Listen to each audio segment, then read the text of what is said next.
more divorces and relationships are ended over money than anything else. It's a touchy subject that you may be afraid to approach with your friends. So joining us today is etiquette advocate Nancy Mitchell, over 25 years experience as a consultant and advisor in the field of etiquette. Thank you so much for joining us today. Thank you, my pleasure. Money. This is a tough one. It's a tough topic. We could talk about this all afternoon if we wanted to, so we're going to try to narrow it down maybe just to a couple of questions. I loan my friend some money. How do I get it back?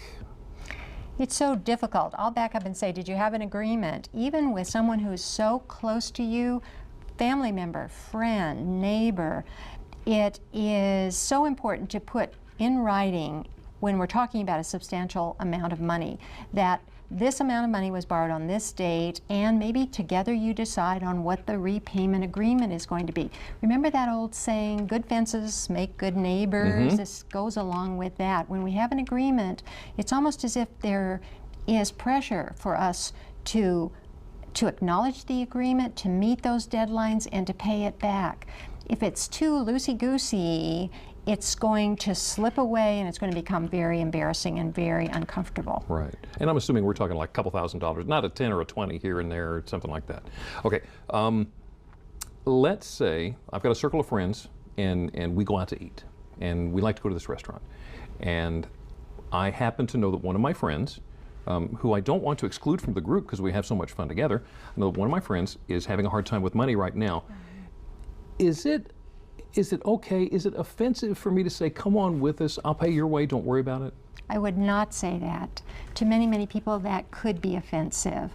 That is almost condescending to some people. What I would do is I would choose a restaurant perhaps that is a very comfortable level for everyone. Maybe it's not the high end that you are normally going to go to, but we know that this person is part of our group. We want to include them. We're going to choose something that's a little bit more affordable.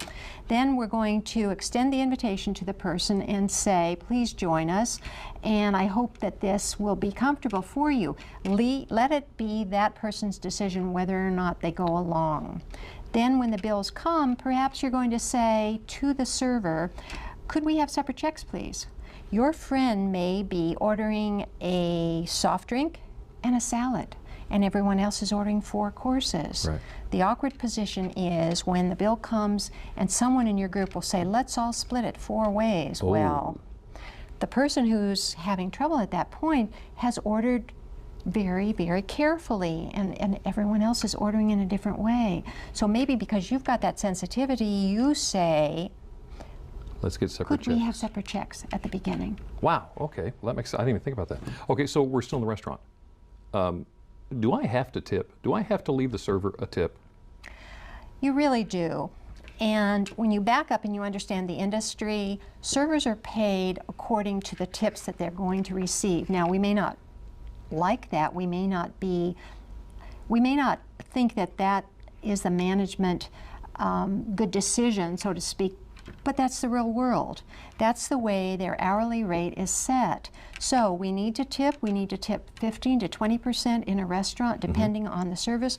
Standard service, things are okay, 15%. Something was outstanding, someone went above and beyond to help you and to help your group, go 20%. If you have any problems with the restaurant, the food that comes out isn't right, the liquor is not what you expected, whatever. Is that a management problem or is that the server's problem? I want you to think about that and don't penalize the server for something that the management... If the cook did it wrong. Absolutely. I didn't even think about that. Yeah. Do they sometimes share tips when There's things tip go up? sharing. That's something to remember too, that most servers are not able to pocket what you have given them. It goes into a pool and then it's divided not only between the servers, but the bus people, the sometimes there's a little bit that goes to the kitchen as well. There's something that goes to the bartender. Okay. True, and it's not the time to pinch pennies, Right. because they're professionals, just as you and I are, and we need to respect the job that they're doing. If there is a problem with the server, then yes, of course, give less or fill out one of those cards that is your evaluation form. How was Right. your experience? Whatever. Call a manager over. say we had a server who was really rude to us. You're giving some feedback. Or really good to us. Or really good to us. Lovely feedback. Take Yeah. the time and do that. And a good number for a tip is 15 to 20%. 15 to 20%. 20 is the standard right now. Okay. 15, 20 is the window. 20 is expected, I think. Yeah. If something is not what you think it's going to be, then go lower. So that number's gone up over the last few years, obviously. It has. Okay. It has. Nancy Mitchell, thank you so much for coming in. Appreciate Thank you. it. And by the way, if you want to leave a tip, just put it right there on top of your TV. We'll pick it up later. If you'd like to contact etiquette expert Nancy Mitchell or learn more about her business, The Etiquette Advocate, log on to our website, delmarvalife.com, and click on the show tab.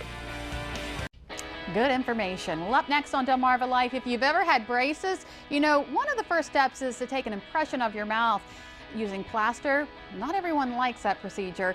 Still ahead, the new technology Dr. James Krause uses at the Brace Place in Salisbury to avoid that sometimes nasty step. Delmarva Life, life at its best here on Delmarva.